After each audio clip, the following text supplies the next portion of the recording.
Hello friends. आशा और उम्मीद करता हूँ इस टाइम आप स्वस्थ होंगे और मस्त होंगे और कहीं ना कहीं ज्वाइनिंग लेटर्स को लेकर के बेसब्री से इंतजार कर रहे होंगे। कहीं ना कहीं ये बेसब्री अपने आप में एक वाजिब भी है और ये जो बेसब्री है बेसिकली ये खत्म होने वाली है। इन द सेंस का आपको जैसे पता होगा कि आपको सुनने को मिला होगा, कहीं ना कहीं आपने सुना होगा, देखा होगा कि 9 मार्च को सफल कैंडिडेट्स है उनको ज्वाइनिंग लेटर प्रोवाइड किया जाएगा। अब सवाल उठता है कि सफल कैंडिडेट्स कौन है। सफल कैंडिडेट्स वो सभी कैंडिडेट जिनको बेसिकली डीवी में बेसिकली ऑल करेक्ट लिखा हो, इन द सेंस कि जब उन्होंने डीवी कराया हो तो उनके में कोई भी चीज़ को लेकर किसी भी डॉक्यूमेंट्स को डाउटफुल कैटेगरी में न डाला गया हो, इन द सेंस कि उनके पूरी चीज़ें सही हो, उनको 9 मार्च को ज्वाइनिंग लेटर प्रोवाइड किया जाएगा। अब सवाल ये उठता है कि जिनके में डाउटफुल कैटेगरी में डाल दिया गया, कुछ चीज़ें नहीं सही है, तो क्या उनको ज्वाइनिंग लेटर इस 9 मार्च को नहीं मिलेगा? तो उनको 9 मार्च को नहीं मिलेगा, उसके लिए फिर से एक डेट दी जाएगी और उनको उन लोगों को साथ दिया जाएगा जिनका काउंसलिंग बेसिकली छूट गया है, क्योंकि आयोग उन सभी लोग को फिर से एक बार मौका दे रहा है जिनकी काउंसलिंग कहीं ना कहीं छूट गई है। उनको उन सभी कैंडिडेट्स के साथ चीज़ों को उनकी काउंसलिंग करा करके एक साथ जो डाउटफुल कैटेगरी वाले उनको और इन सभी को एक साथ फिर से दोबारा कहीं ना कहीं ज्वाइनिंग लेटर बांटा जाएगा।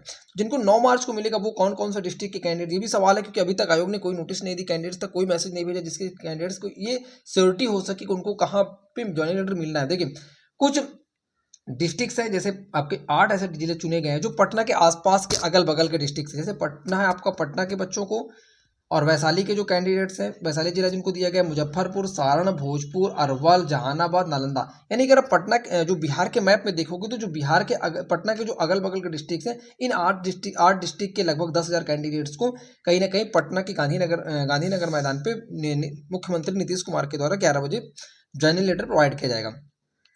अब उसके बाद जो और डिस्ट्रिक्ट हैं, जो बचे हुए 30 डिस्ट्रिक्ट्स हैं, तो उन 30 डिस्ट्रिक्ट, चाहे आपका पूर्णिया रहा हो, चाहे कटिहार रहा हो, चाहे आपका कैमूर रहो, बक्सर हो, या फिर और भी जो बेसिकली आपके बांका वगैरह कोई भी डिस्ट्रिक्ट है आपका, इसके अलावा कोई भी डिस्ट्रिक्ट अगर आपका है तो आपको आपके होम डिस्ट्रिक्ट यानी जो भी डिस्ट्रिक्ट हमने डीवी कराए थे उसी डिस्ट्रिक्ट में आपको जाना है। 9 मार्च को आपको बेसिकली ज्वाइनिंग लेटर प्रोवाइड किया जाएगा।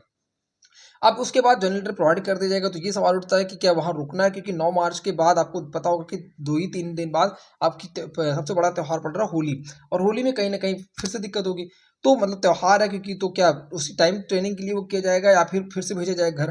तो जो सुनने का अभी मिल रहा है रिसेंटली कि 9 मार्च के बाद आपको एक बार फिर से घर आना पड़ेगा, उसके बाद फिर 17 मार्च के आसपास सुनने को मिल रहा है कि आपको ट्रेनिंग के लिए फिर से बुलाया जाएगा, और उसके बाद 17 मार्च के बाद आपको ट्रेनिंग के लिए बुलाया जाएगा, और उसके बाद बेसिकली आपको ये देखिए होली के बाद आवंटित होगा विद्यालय, उसी के आसपास आपको स्कूल आवंटित कर दिया जाएगा ट्रेनिंग के बाद, और आप फिर से स्कूल में जाकर तब उसके बाद जाकर के स्कूल में सेवाएं प्रदान कर पाओगे, और तभी से आपकी सैलरी बेसिकली स्टार्ट होगी। फिर इन चीज़ों को मैंने बता ही दिया कि 8 मार्च को 8 जिले ऐसे चुने गए हैं जिनके 10,000 बच्चों को वहाँ पे प्रोवाइड किया जाएगा। तो ये सब बेसिकली न्यूज़ थी। अब सवाल ये उठता है कि री-काउंसलिंग को लेकर के, क्योंकि एक न्यूज़ और भी देखने को मिली इसमें कि री-काउंसलिंग को लेकर के जिनका भी डाउटफुल कैटेगरी में डाला गया है, उनको भी कहीं न कहीं एक बार फिर से जाना पड़ेगा डॉक्यूमेंट्स को लेकर के, और उनका तब चीज़ों को ऑल करेक्ट हो पाएगी। जिनका पहली बार में ऑल करेक्ट हो गया उनके लिए सबसे बढ़िया था, क्योंकि 9 मार्च को उनको जॉइनिंग लेटर मिल जाएगा और वो कहीं न कहीं इस चीज़ से चिंता से मुक्त हो जाएँगे।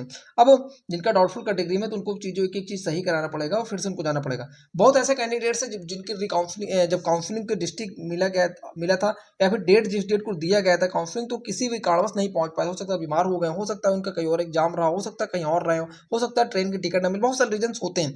तो उनको भी बेसिकली इसके बाद मौका दिया जाएगा, और आपको देखने जहाँ तक सुनवाई मिल रही है, उन सभी जो बचे हुए कैंडिडेट जिनको ज्वाइनिंग लेटर 9 मार्च को नहीं मिलेगा, उनको जो ज्वाइनिंग लेटर बेसिकली है वो 22 मार्च के आसपास देखने को मिल सकता है, क्योंकि 22 मार्च को बिहार दिवस है। बिहार दिवस के उपलक्ष्य में हो सकता है कि नीतीश कुमार जी फिर से एक बार कहीं ना कहीं कैंडिडेट्स को, जो बचे हुए कैंडिडेट्स को ज्वाइनिंग लेटर प्रोवाइड करें।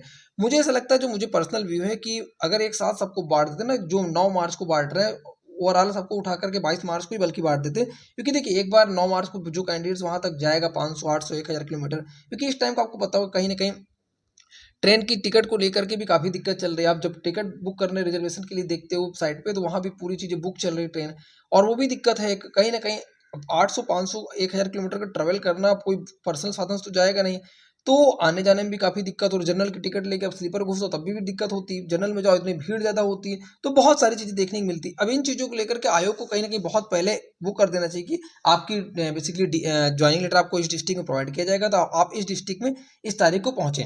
तो कहीं ना कहीं कैंडिडेट पहले से 15-20 दिन पहले अगर पता चल जाती है इन चीज़ों को लेकर के, तो ट्रेन वगैरह का सिस्टम अपना आसानी से बना ले। यही चीज़ें आयोग ने डीवी के टाइम भी किया, तो मुझे लगता है इन चीज़ों पर थोड़ा सा सही, अगर सही शॉट आयोग काम करते तो कैंडिडेट्स के लिए काफ़ी सुविधाजनक हो।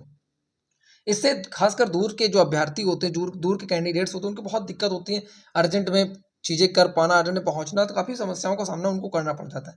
और यही सब चीज़ें थी बेसिकली जॉइनिंग लेटर को लेकर के चीज़ें कर दी मैंने। स्कूल की सेवाएँ लगभग आप समझिए कि स्कूल में आपको कब से मौका मिलेगा।